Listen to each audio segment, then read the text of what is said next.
Eh, ya pertama saya mulai mengucap Bismillah, Alhamdulillah, Allahumma salli wa sallim ala Sayyidina Muhammad wa ala alihi. Pertama salam untuk semuanya.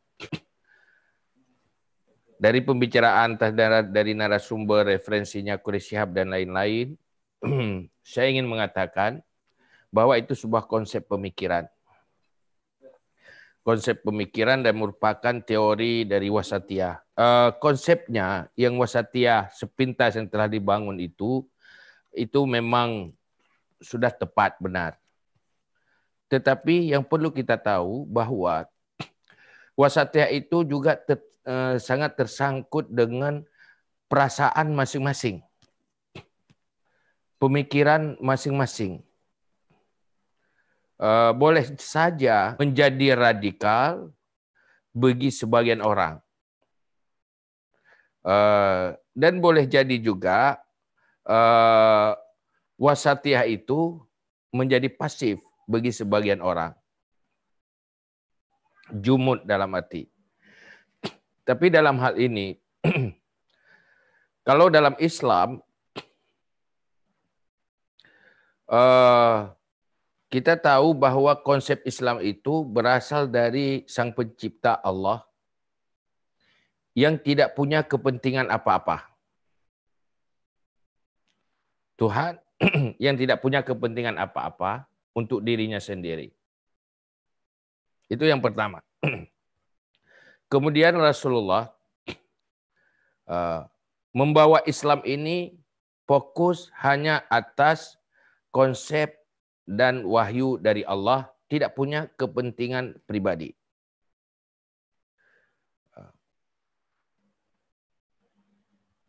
Maka di saat manusia mampu berada di dalam pemikirannya sendiri, dalam dirinya sendiri, pola pikirnya sendiri sudah wasatiyah, maka dia akan menemukan wasatiyah yang sebenarnya. Kalau dirinya sendiri belum wasatiyah, maka dia sulit untuk menemukan wasatiyah. Maka dalam hal itu, wasatiyah ini ibarat sebuah jalan. Dalam sebuah perjalanan ada jalan yang di samping kiri kanannya itu ada parit. Kelewat kiri, itu tidak wasatiyah, jatuh ke parit, ke jurang. Kelewat kanan, juga jatuh ke parit. Maka ada kelompok radikal kanan dan radikal kiri. Islam hadir menarik yang dalam parit yang kanan ke tengah jalan, dan yang kiri juga tarik ke tengah jalan. Kiri kanan ini diistilahkan dalam agama kita, yaitu tafrid wa ifrat. Nah, tafrid dan ifrat inilah yang dua hal perantara, menjadi dua antara jalan tengah. Kalau kita referensi-referensi yang diambil tadi di awal pembicaraan, di situ menggambarkan bahwa wasatiyah itu dimulai oleh sikap dan emosi serta bergabung dengan ilmu. Saya ingin tambahkan bahwa wasatiyah itu terjadi apabila ada keseimbangan antara perasaan dan pola pikir kita. Apabila terjadi keseimbangan antara perasaan dan pola pikir kita, maka disitulah terjadi sikap dan perilaku wasatiyah. Pola pikir yang wasatiyah, perilaku yang wasatiyah. Yang inilah yang dikatakan dengan akhlak, kepribadian yang diperjuangkan oleh Rasulullah. Maka kalau saya ingin katakan itu ada 4 unsur. 4 unsur yang perlu dijaga. 3 unsur pertama yang perlu dijaga keseimbangan. Pertama akal, yang kedua emosional, yang ketiga selera dan kemauan. Kalau dalam istilah bahasa agama itu ada akal, ada ghadab, dan ada syahwat. Syahwat ini adalah selera. Tiga hal ini perlu berada di wasatiyah. Akal yang wasatiyah, emosi yang wasatiyah, selera yang wasatiyah. Kelewat selera dikatakan dengan tamak. Tidak punya selera apa-apa menjadi jumud. Kelewat emosi menjadi overacting, bertindak di luar batas. Tidak emosi menjadi pasif, tidak peduli apa-apa. Akal dia baru seimbang apabila diisi dengan kekuatan ilmu dan hikmah. Akal kosong dari ilmu, akal kosong dari hikmah, dia tidak akan menjadi penyeimbang bagi selera dan emosi. Maka kekuatan akal yang dimulai dengan mengisi ilmu dan hikmah, dalam arti sebuah ilmu yang dapat membedakan antara hak dan batil, antara benar dan salah, antara benar dan bohong dan dusta. Punya ilmu ini, maka akal menjadi penyeimbang bagi emosi dan selera. Yang perlu kita katakan bahwa kapan manusia baru bisa menjadi pribadi yang wasatiyah, berpikir dalam pola pikir wasatiyah, berperilaku dalam perilaku wasatiyah, apabila dicukupkan oleh ilmu yang dapat membedakan antara hak dan benar, hak dan batil, benar dan salah. Benar dan salah ini ada dua. Benar dalam salah dalam sebuah tindakan. Yang kedua, benar dan salah akibat dari sebuah tindakan.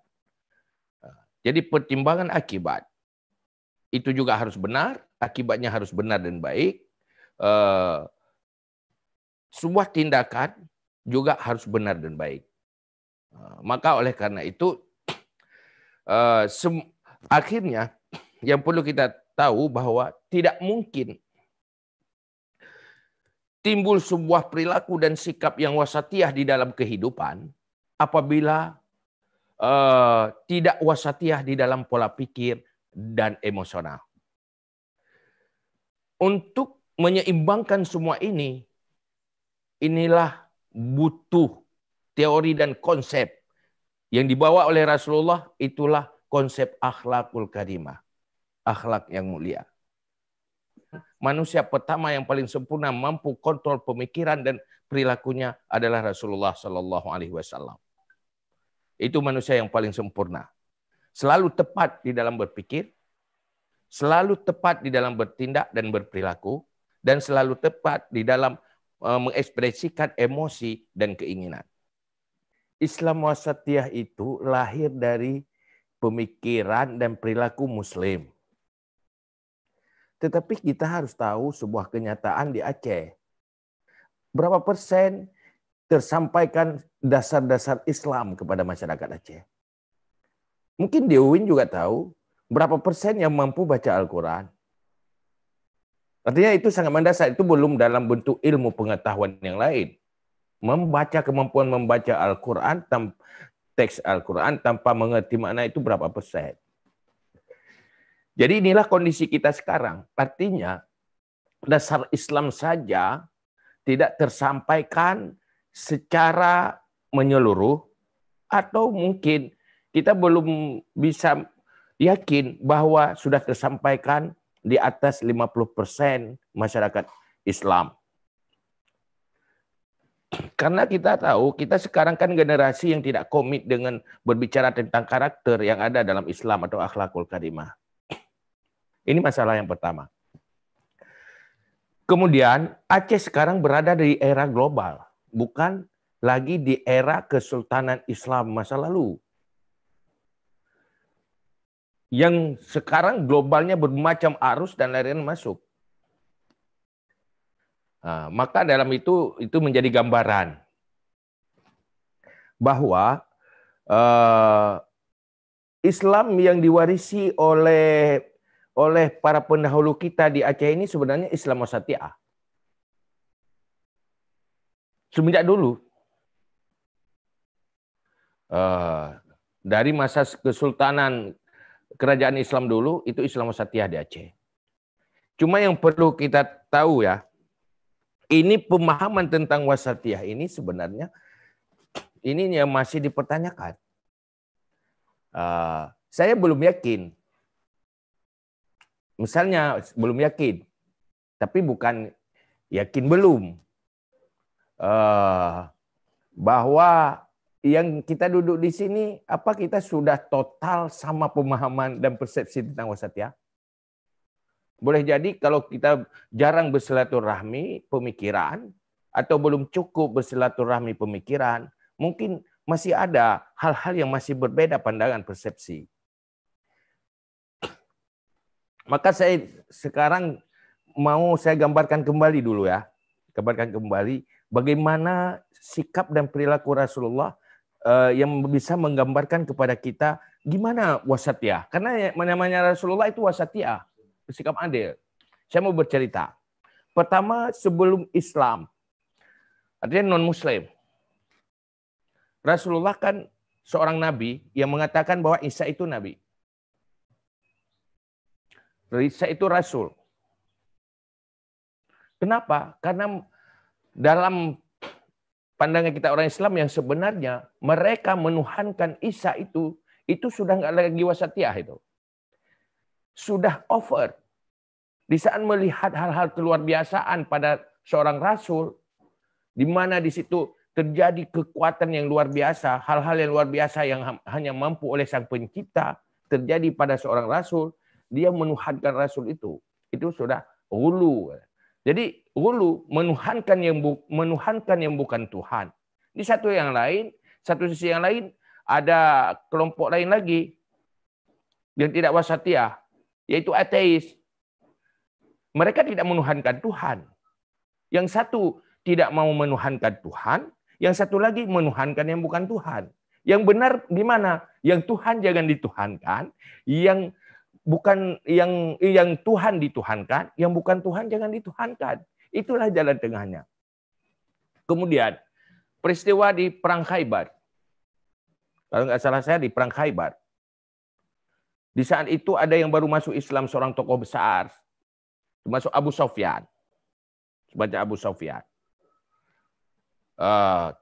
Setelah peperangan itu di situ ada kemenangan, banyak harta ghanimah. Di dalam pembagian itu Rasulullah memberi jatah kepada Abu Sufyan jauh lebih banyak ketimbang dengan para pasukan-pasukan yang lain.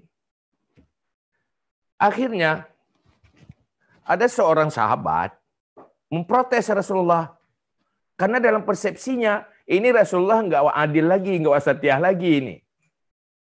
Ini ikdilu ya Rasul. Adil lah ya Rasul. Ikdil katanya. Adil. Kenapa? Dia menuduh Rasulullah itu tidak wasatiyah. Seorang sahabat. Karena kok Rasulullah dulu bilang-bilang adil. Ini kok pembagiannya banyak ke macam Abu Sufyan. Tetapi sebenarnya Rasulullah, itulah tindakan Rasulullah memberi lebih kepada Abu Sufyan, itu wasatiyah. Kenapa? Karena Abu Sufyan itu masih baru masuk Islam dan dia seorang tokoh besar. Apabila tokoh ini menjadi kuat dalam Islam, bisa mempengaruhi yang lain. Artinya perbedaan itu bukan tidak adil. Tetapi persepsi sahabat satu lagi mengatakan Nabi tidak adil. Yang benar itu siapa? Yang lebih tahu adil itu Rasulullah. Tetapi boleh saja yang adil itu dituduh tidak adil. Itu menurut persepsi. Jadi dalam hal itu, seorang ibu juga, seorang ayah juga kepada anak, ada anak kecil, ada anak besar, ada anak mahasiswa, ada anak sekolah TK. Jajannya kan beda. Apa yang TK bilang nggak adil? Bukan, itulah yang paling adil. Karena sesuai, seimbang. Kemudian Rasulullah di dalam Rasulullah dalam menghadapi istrinya, beberapa orang istri. Itu berbeda sikapnya di dalam logistik untuk rumah tangga antara Aisyah dengan istri yang lain. Aisyah tidak sering ada bahan makanan, persiapan makanan untuk di rumah. Mungkin aja per hari, tidak ada untuk besok. Tapi kalau istrinya yang lain, kadang-kadang cukup untuk sebulan. Kenapa Rasulullah berbeda? Apa ini tidak adil? Bukan. Aisyah berbeda dengan istri yang lain. Aisyah orang tawakalnya kuat, sabarnya kuat, ridha dengan kenyataan, orangnya realistis.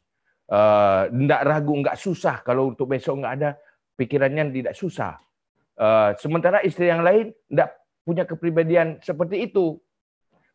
Begitulah gambaran keadilan yang kadang orang lain mengatakan itu tidak wasatiyah. Jadi apakah di Aceh ada sosok di semua kawasan yang mampu bersikap seperti itu? Kesimpulannya begini aja. Kalau Aceh mampu membangun moral untuk masyarakatnya sesuai dengan Islam yang diwarisi oleh Rasulullah, disitulah wasatiyahnya. Ini jangankan Islam wasatiyah, Islam dasar pun masih dipertanyakan. Enggak wasatiyah juga bukan wasatiyah juga bukan. Yang benar apa? Enggak tahu Islam. Kenapa Islam? Karena saya dilahirkan oleh keturunan Islam. Karena lahir dari orang Islam. Ini yang menjadi masalah kita. Jadi yang perlu sekarang untuk Aceh itu bagaimana memfungsikan regulasi syariat itu. Kita punya kesempatan luar biasa kok di Aceh. Punya regulasi syariat. Tetapi tidak ada manusia-manusia yang wasatiyah yang mampu memfungsikan syariat untuk menjadi solusi bagi semua aspek kehidupan. Konsep yang baik itu belum tentu baik kalau dalam kondisi yang tidak linear. Yang tidak matching, tidak sinkron. Karena begini, ini namanya syariat bedanya dengan terapi pengobatan dia. Kalau orang yang kabur mata, kalau dia punya gula, jangan langsung dioperasi. Tidak boleh, itu berbahaya. Sesuaikan dulu dia. Tangani gulanya dulu, baru dioperasi. Kita perlu kaji. Kalau membuat secara struktural, boleh struktural, tetapi harus wasatiyah juga. Artinya, lihat sebuah situasi dan kondisi. Rasulullah mengatakan, ad-dinu matin, fa'ughilhu birrifq. Agama itu tegas. Tetapi masukkan dia dengan lembut. Kalau enggak dia akan pecah. Kalau bahasa Aceh dia ada dikatakan mengenai lepah kera pecah, lepah lehu rebah, lepah panjang patah. Itu bahasa itu enggak wasatiyah namanya. Karena udah kelewatan. Lepah keras, kelewat keras dia bisa pecah. Kelewat subur dia bisa tumbang. Maka itu harus jalan tengahnya. Kemudian kalau ini wasatiyah ini harus lihat kondisi beda dengan Aceh. Aceh beda dengan provinsi lain lagi. Sementara Jakarta itu di bawahnya bukan provinsi yang sama semuanya. Punya kultur yang berbeda-beda, kondisi masyarakat yang berbeda-beda. Maka ini harus bijaksana. Kalau enggak jadi bermasalah. Artinya mengobati ujungnya teracuni. Ini bukan melarang, tetapi harus benar-benar bijak. Untuk Aceh khususnya, ini ada juga masalah kita.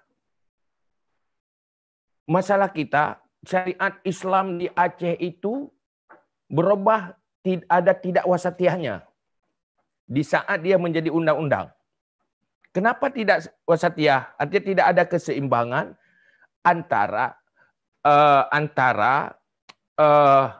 pemerintahan, proses pemerintahan, proses politik dengan syariat Islam. Kalau bahasa ada yang lain, selama paradigma politik tidak linear dengan syariat Islam, maka syariat Islam di Aceh itu akan terkendala. Aceh dulu itu antara adat dan syariat itu menyatu karena kesuksesan dakwah syariat.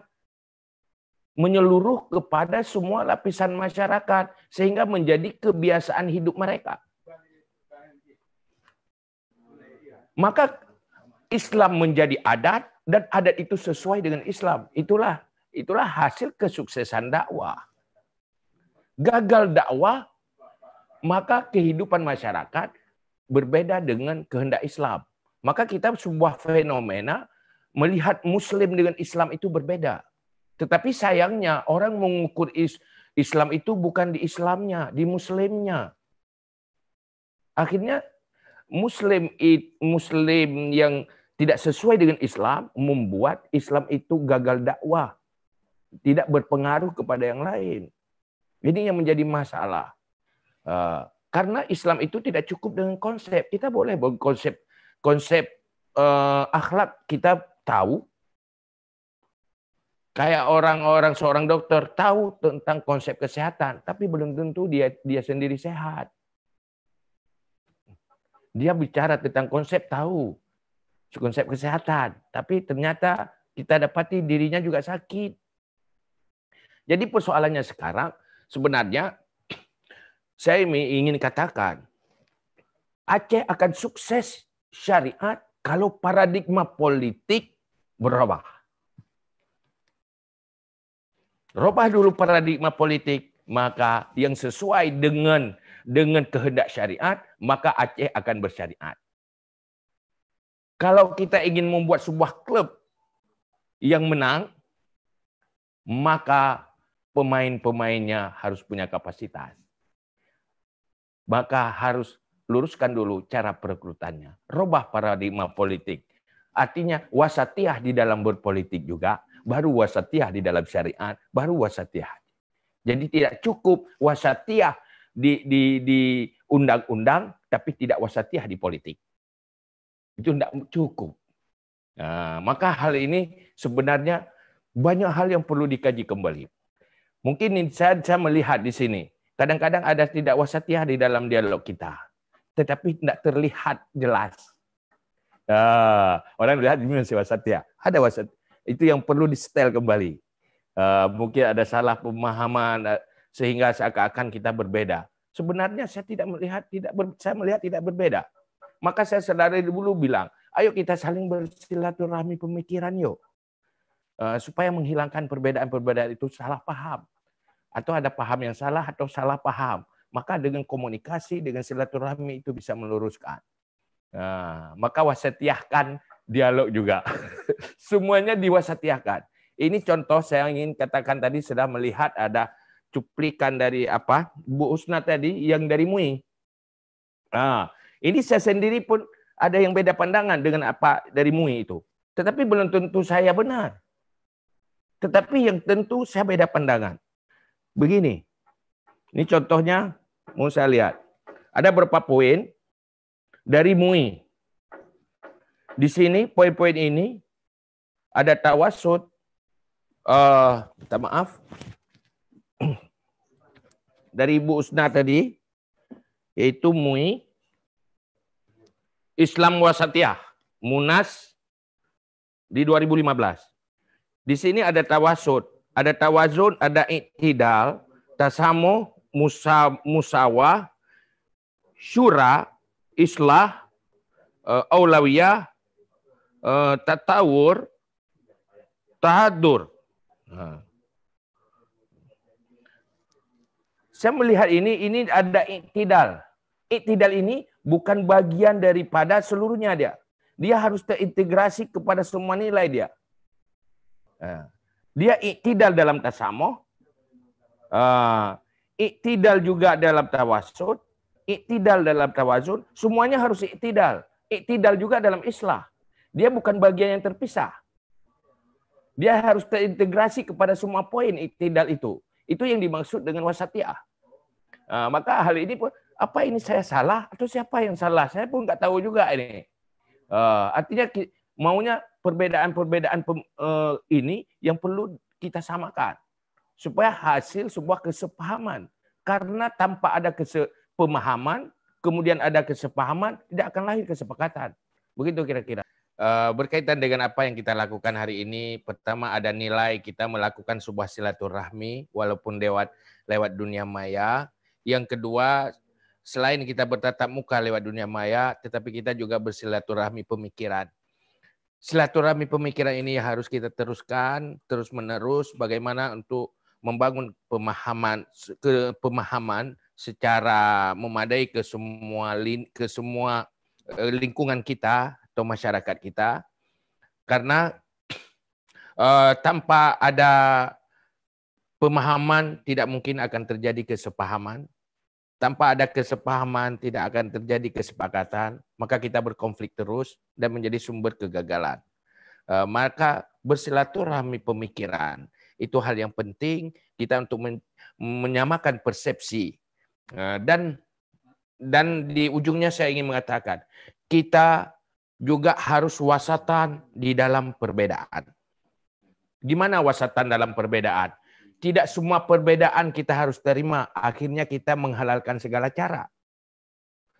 Dan jangan semua perbedaan juga tidak terima. Akhirnya kita terjadi hidup di dalam kekakuan.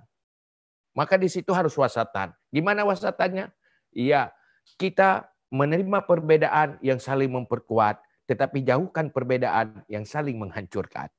Karena perbedaan yang saling menghancurkan akan menghancurkan masa depan kita, masa depan bangsa, dan masa depan akhirat kita. Begitulah kira-kira. Itulah akhir kata, saya mohon maaf. Terima kasih. Assalamualaikum warahmatullahi wabarakatuh.